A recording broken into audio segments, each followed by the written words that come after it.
films to simple cartoons, the Masons have not left anything to chance in promoting their message of a global government. Matt Groening, the creator of one of the most popular cartoon series in television history, The Simpsons, is a self-confessed anarchist. Matt Groening himself has openly declared that he wanted to get his own political ideas across within his work.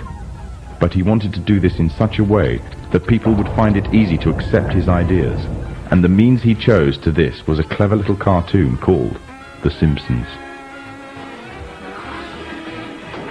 So what exactly is The Simpsons teaching us and our children? There are many lessons being programmed into us.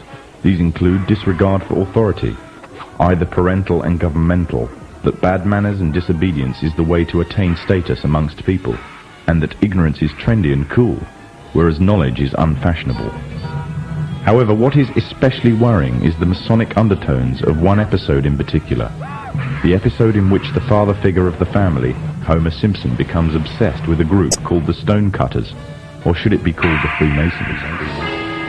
Upon joining the group, his fellow members find a birthmark on him, a mark that makes the rest of the group declare him to be the chosen one. You are the chosen one, whom the sacred parchment prophesied would lead us to glory. But with his newfound honor and dignity, he, Homer Simpson, fools himself into thinking that he is God. I always wondered if there was a God, and now I know there is, and it's me.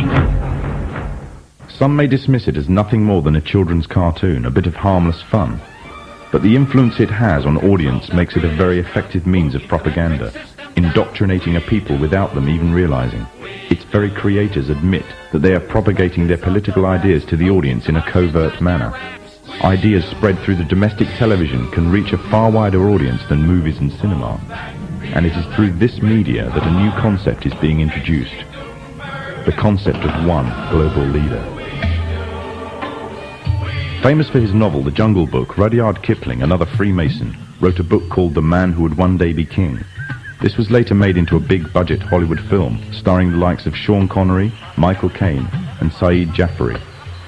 The book is the story of two soldiers that journey to a country on the edge of India, a country that was once rumored to contain great riches, that once belonged to Alexander the Great. Upon reaching the country, the two soldiers are captured by the local inhabitants, a people called Kafirs, named after their country, Kafiristan. When the two men are about to be killed, a necklace is discovered around the neck of one of the soldiers. Engraved on it is the symbol of the Masonic one eye. The Kafirs revere him as their god and attribute to him the divine attribute of immortality. The man himself first regards himself as a king, and then in his newfound power begins to regard himself really as being a god. From the Muslim perspective, if not that of others, the similitudes that can be drawn from this story are very interesting. The Muslim scriptures called Hadith contain many prophecies of the Prophet Muhammad. In these, it is prophesied that a man would arise from amidst the Kafirs, which means infidels in Islam, who would be recognized by his one eye and would be made a world leader, claiming first to be a king and then later to being God, and that he will seem immortal until an appointed time. In another film, the concept of global leader and global government is also strongly propagated. In 1996, the film Independence Day broke all box office records, becoming the 7th highest-ranking film of all time. It entranced audiences around the world with a fictional story of an alien invasion on Earth. However, deep within the film's subliminal messages can be found, indicating the Freemasonic presence and the Freemasonic agenda. In the film, there is a military base known as Area 51. It is from here that the military offensive is launched, on which the salvation of the whole world and the future of its inhabitants depends. The entrance to this installation is a pyramid, on which is engraved the symbol of the one eye. The film shows the USA as the forerunner in establishing a global offensive, involving all the nations of the world, an offensive which is devised, controlled and commanded by one man, one overall leader. The film is part of an upsurge in an upsurge of films and television serials on the topics of aliens, UFOs, and invasions threatening the whole of mankind. These are gradually fueling the growing interest and public unrest on the issue. This is just one of the many ways in which the Freemasons are paving the way for their global government. The Freemasons are using a number of approaches to drive fear into the hearts of the masses, I occasionally think how quickly our differences worldwide would vanish if we were facing an alien threat from outside this world. And yet, I ask you, is not an alien force already among us?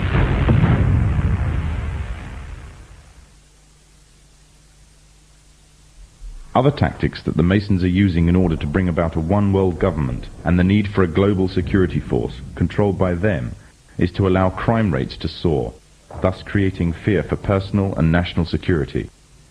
The drugs industry, according to official estimates, is in terms of monetary value one of the largest industries in the world. The countries of the world are currently involved in trying to solve this problem on a national and international scale. The United States, for example, has a huge and growing drugs problem, the direct result of which has been soaring crime rates, which continue to increase at an alarming rate. Backed by the growing levels of public demand for tougher action, the government has justification to use heavy-handed, overt and covert operations to combat the drugs problem and satisfy public opinion.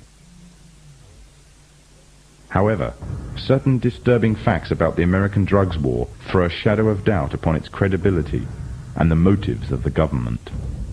It is commonly believed that during the 1960s, J. Edgar Hoover, the then chairman of the FBI, allowed the drugs trade to flourish within the African American community in an attempt to undermine the black community's uprising within American society.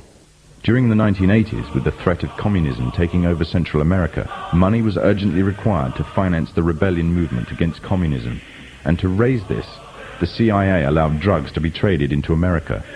Revelations by the American Senator, Jack Bloom, who was part of an investigatory committee into the matter, confirms this. The pathetic justification given by the FBI for using drugs to subdue the African American community in the 1960s was that the black uprising was in actual fact a communist attempt to undermine America's involvement in Vietnam. During the Contra Wars in the 1980s, the scapegoats used to justify the flow of drugs into America were once again the communists. However, today the threat of communism no longer exists, yet the drugs trade is still flourishing in America, and the trade in international drugs trafficking is soaring, raising the question as to why.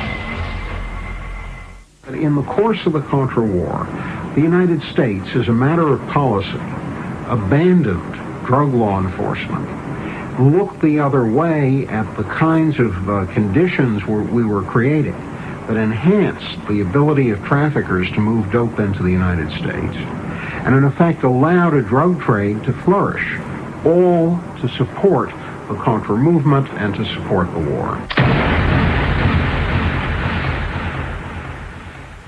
Historically, the Freemasons have used or created problems within society to turn and manipulate events in accordance with their agenda. The rising drugs problem in America gives the authorities of all the justification needed to use stronger, heavy-handed tactics on an even wider scale. Already major transatlantic operations, as well as American and Latin American operations, have been undertaken to combat the drugs epidemic. It will not be long before there is significant backing for a strong global offensive. Distortion of the facts and usage of manufactured and biased statistics are the tools of the Freemasonic governments of today, as well as creating a public need for greater national and global security. Rising rates of crime, drug abuse, and the increasing threat of terrorism act to serve the purpose of promoting greater control of the masses. Control of the masses means the complete control of every aspect of human life.